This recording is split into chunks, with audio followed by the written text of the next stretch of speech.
Eh bien, salut à tous, c'est MG Hardware. Aujourd'hui, nouvelle vidéo pour vous expliquer ce qu'est qu'une carte graphique. Alors, c'est une petite série que je vais commencer, où je vais vous expliquer des différents faits, des différents faits sur le hardware, pardon. Donc, c'est-à-dire, je vais prendre un composant de PC et je vais vous expliquer le composant de PC. Donc, enfin, vous avez une petite vidéo de carte graphique pour vous représenter ce que c'est. Donc, on commence tout de suite. Alors, si je vous demande qu'est-ce qu'une carte graphique, ou si vous demandez à une personne dans la rue qu'est-ce qu'une carte graphique, une personne qui s'y connaît pas forcément, et bien tout simplement elle va vous répondre alors c'est une chose qui permet de jouer aux jeux vidéo. Alors oui c'est vrai, mais c'est pas son seul rôle car une carte graphique, donc on appelle aussi GPU, c'est-à-dire Graphical Processing Unit, ça a plein d'autres fonctionnalités qu'on va découvrir ensemble. Alors une carte graphique c'est parfois appelé aussi un adaptateur graphique, une carte vidéo ou un accélérateur graphique. C'est un composant principal d'un ordinateur et son premier rôle c'est de convertir les données numériques en forme numérique qui peut afficher sur un moniteur. Alors un moniteur c'est votre écran de PC. Alors son rôle initial d'une carte graphique c'était d'envoyer des pixels sur un écran, c'est-à-dire de faire en sorte que votre écran s'allume et que vous ayez une image, faut pas dire forcément nette, mais une image, quelque chose qui s'affiche. Par exemple comme vous avez une vidéo YouTube, vous avez un nombre de pixels sur votre écran qui permet d'afficher, donc chaque pixel affiche un morceau d'image, c'est comme un puzzle en fait. Donc chaque pixel a un morceau de l'image et il faut tous les pixels pour que l'image soit clean, nette, parfaite en fait. Et plus il y a de pixels, plus il y a de détails, plus c'est beau.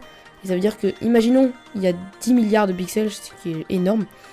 Et ben, on en enlève un, on voit pas la différence. S'il y a 10 pixels, on en enlève un, on voit la différence. Imaginez-vous un pulse où vous avez 10 pièces. Vous enlevez une pièce, ça se voit énormément. Vous avez un pulse de 10 milliards de pièces, vous enlevez une pièce, vous le verrez peut-être, si vous tombez sur le bon endroit, mais vous le verrez pas forcément.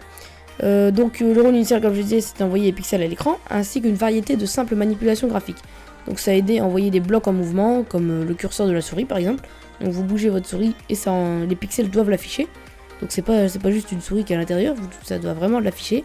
Ensuite ça servait à lancer des rayons, ça servait aussi aux polygones de traçage, etc. Il y a plein de choses. Donc plus récemment, les cartes graphiques ont désormais des processeurs construits pour la prise en charge des scènes graphiques 3D. C'est-à-dire que ça sert à afficher vos jeux vidéo de malade, vos jeux vidéo que vos papa maman vous en faire.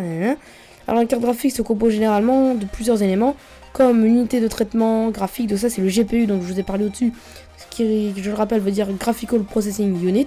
Ensuite vous avez la mémoire VRAM. Alors, ceux qui y connaissent à peu près, c'est-à-dire que vous n'avez pas forcément des grosses bases en PC, mais vous pouvez savoir ça, c'est-à-dire que vous avez ce qu'on appelle la RAM. Alors la RAM dans un PC c'est de la mémoire vive, c'est-à-dire c'est la mémoire extrêmement rapide qui permet de stocker, de rafraîchir tous vos...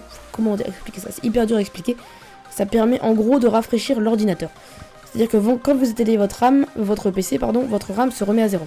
Et donc là dans un PC vous avez de la RAM, c'est-à-dire c'est de la mémoire rapide comme ça que vous avez dans votre mémoire graphique. Alors pour vous donner une idée, moi dans ma carte graphique est une très grosse carte graphique, une des plus puissantes du moment, du marché. Il y en a 8 Go. Il y en a dans votre PC, vous avez peut-être que 8 Go, bah, dites-vous que ma carte graphique a déjà autant que vous juste pour la carte graphique. Et c'est de la GDDR5, voilà c'est ça. C'est bien comme ça qu'on dit. Ensuite vous avez donc des interfaces, des sorties, il y a 4 sorties pardon. Vous avez la plus courante qui est l'HDMI, ça c'est la truc du moment. Ensuite vous avez la meilleure sortie qui est le DVI qui fait sortir du 4K il me semble. Ensuite vous avez les anciennes sorties qui sont du 480p à peu près, qui sont du VGA, et ensuite vous avez des sorties que je ne connais absolument pas mais que j'ai vues sur internet, qui sont le SVIDEO. Donc voilà, j'espère que cette petite vidéo vous aura plu pour vous expliquer un fait du hardware. Si la vidéo vous a plu, n'hésitez pas à mettre un like, un commentaire, dire ce que vous en avez pensé. Je vous rappelle qu'il y a toujours un concours en ligne pour toutes les personnes qui sont actives. Je tiens à dire que j'ai 2 chaînes YouTube qui sont dans la description, vous avez celle-là et la plus grosse chaîne YouTube. Et puis bah je vous dis à bientôt, c'était MG Zone, salut.